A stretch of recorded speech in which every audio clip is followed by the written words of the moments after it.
Welcome to today's Explainer. We're jumping right into a genuinely transformative piece of work today, Deepak Chopra's The 7 Spiritual Laws of Success. Listen, if you're an ambitious learner who sometimes feels like you're just running on empty, grinding day in and day out, but feeling like you're constantly pushing a massive boulder up a hill, then this explainer is going to be absolutely crucial for you. We're going to look at the exact operating manual nature uses to create, well, literally everything in existence. And more importantly, we're going to explore how you can use those very same principles to finally shift away from that exhausting, white-knuckled hard work and step into the effortless flow of nature. Okay, let's dive into this. Does success actually require hard work? For decades, we've all been handed a very specific, almost punishing paradigm. We're taught that success has to be a grueling, zero-sum struggle. We think it comes at the expense of others, it demands constant sacrifice, and it requires this relentless, draining effort. We're so deeply conditioned to answer this question with a resounding yes, absolutely. But Chopra completely challenges this foundational assumption. He argues that if you're constantly forcing things, if you're always fighting the current, you are actually working against the fundamental laws of the universe. To really wrap our heads around this radical shift, we first need to redefine what we're even aiming for. True success isn't just a destination of material wealth. I mean, sure, material abundance makes the journey enjoyable, but Chopra defines success as the continued expansion of happiness and the progressive realization of worthy goals with effortless ease. It's supposed to be a journey of joy. It's about unfolding the divinity inside of us, aligning with our highest nature, and experiencing the thrill of creation, not just blindly stacking up banknotes until we completely burn out. So here is our roadmap for this explainer to get you to that point of effortless ease. First, we'll cover redefining true success. Second, stillness and circulation. Third, conscious choice, effortless action. Fourth, intention and detachment. Fifth, discovering your unique purpose. And finally, number 6, the genius of nature. All right, let's kick things off with Section 1, Redefining True Success. To really understand nature's operating manual, we've got to start by changing our internal reference point. Now, what's really interesting about this slide is that we essentially have 2 totally distinct ways of operating in the world. On one side, we have object referral. This is your ego talking. It constantly seeks approval from outside. It desperately wants to control every little thing, and it's entirely driven by deep-seated fear. Just think about how utterly exhausting it is to constantly worry about what other people think of you, or to endlessly try and manipulate situations to get your way. That's the ego at work, and it's a false power. If your power comes from your job title or your bank account, guess what? It completely vanishes the second those things are gone. But then we have the other side, self-referral. This is your spirit. It feels beneath no one and superior to no one. Because this power is based on your true self, your innermost being, it's permanent. It doesn't force things to happen. Instead, it magnetically draws people and opportunities directly to you. Building on that foundation of true, unshakable power, we transition to Section 2, Stillness and Circulation. Connecting to pure potentiality and keeping energy flowing are your ultimate starting points for success. So you might be wondering, how do I actually access this profound power today? Well, here are 3 highly practical daily commitments to tap into what Chopra calls the Law of Pure Potentiality. First up, practice silence and meditate daily. You have to quiet that turbulent, noisy internal dialogue we all have. Second, spend time communing with nature so you can genuinely sense its harmonious interaction. And third, practice non-judgment. Try starting your day just by saying to yourself, today I shall judge nothing that occurs. We constantly evaluate everything as right or wrong, good or bad, and honestly, it's mentally exhausting. It creates incredible turbulence in your mind. Letting go of that judgment clears a massive roadblock to accessing your own pure potentiality. And here's the thing, once you tap into that potential, you have to keep it moving. This is the law of giving. The universe operates through a dynamic, unceasing exchange. It's kind of fascinating when you think about it. The word currency actually comes from the Latin word currere, which means to flow. Hoarding your money, your knowledge, or even your energy is literally like stopping the flow of blood in your own body. It stagnates and it clots. So if you want joy, give joy. If you want love, give love. Make a conscious commitment today to bring a gift, and that could be a silent prayer, a genuine compliment, or even just a single flower to absolutely everyone you encounter. Which brings us to Section 3, Conscious Choice, Effortless Action. This is where we look at the actual mechanics of how we act in the physical world through the law of karma and the law of least effort. Look, we are infinite choice makers, but let's be fiercely honest with ourselves here. Most of us operate a lot like Pavlov's dogs.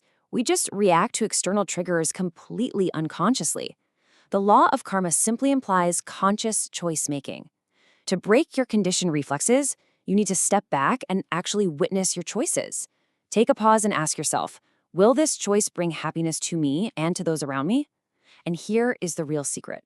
Listen to your body, specifically your heart. Your heart taps directly into the universe's cosmic computer.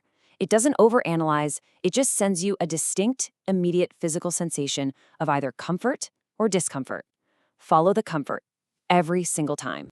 And this brilliantly illustrates the astonishing law of least effort. Ego-driven effort wastes a massive amount of energy fighting the present moment and aggressively defending points of view. But nature expends zero effort. Grass doesn't try to grow, it just grows. Fish don't try to swim, they just swim. You can actually achieve this incredibly liberating state of least effort yourself through 3 practices. First, totally accept the present moment exactly as it is. Second, take responsibility for your situation without blaming anyone. And yes, that includes not blaming yourself. And third, practice complete defenselessness by relinquishing that absolute exhausting need to convince others that you're right. Moving right along to Section 4, Intention and Detachment. This explores the fascinating mechanics of human desire, how we plant the seeds of what we want while completely letting go of exactly how they're going to grow. I want to pause for just a moment to let this profound piece of ancient wisdom from the Upanishads really sink in. Think about this imagery, like 2 golden birds perched on the self-same tree. The ego and the self dwell in the same body.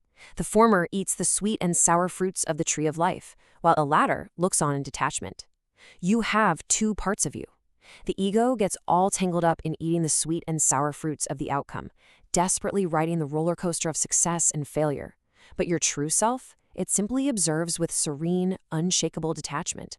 So the crucial point here is that setting bold goals and having clear intentions is fantastic. You should do that. But attachment to the outcome is actually deeply rooted in fear and poverty consciousness. You get trapped chasing external symbols like cars, fancy titles, and banknotes, falsely believing they're going to bring you true security. Detachment, on the other hand, is true wealth consciousness. It's the ultimate paradox, really. By giving up your rigid, white-knuckle detachment to a very specific result, you maintain your pure intention, but you allow the universe's infinite organizing power to handle all the complex details. You step into the wisdom of uncertainty. And guys, that is where true freedom and creativity actually live. Now we arrive at Section 5, Discovering Your Unique Purpose. This introduces the Law of Dharma, which is really the grand culmination of all the previous laws we've been discussing. The Law of Dharma states that we are spiritual beings having a temporary human experience for a very specific, undeniable purpose. To fulfill your Dharma, there are a few components. First, you must discover your true spiritual self. Then, identify your totally unique talent, that specific, magical thing you do that makes you completely lose all track of time. Finally, and this might be the most important part, you must shift your internal dialogue. You have to move away from the ego's anxious, what's in it for me, and embrace the spirit's expansive, how can I help humanity? Blending your unique, joyful talent with service to others, that is the ultimate spark that creates permanent, unshakable affluence. Let's move to Section 6 and see how this builds into our final concept, the genius of nature. Let's bring this entire explainer together using Chopra's ultimate metaphor. Chopra uses a wonderful quote from Albert Einstein here to make a breathtakingly large point. Einstein famously said, "I want to know God's thoughts. The rest are details." The universal mind choreographs billions of galaxies, incredibly intricate ecosystems, and the turning of the seasons with unfaltering precision and elegant intelligence. These 7 spiritual laws we've been talking about, they aren't just trendy self-help theories. They are the literal thoughts of God, the very mechanics that organize the entire cosmos.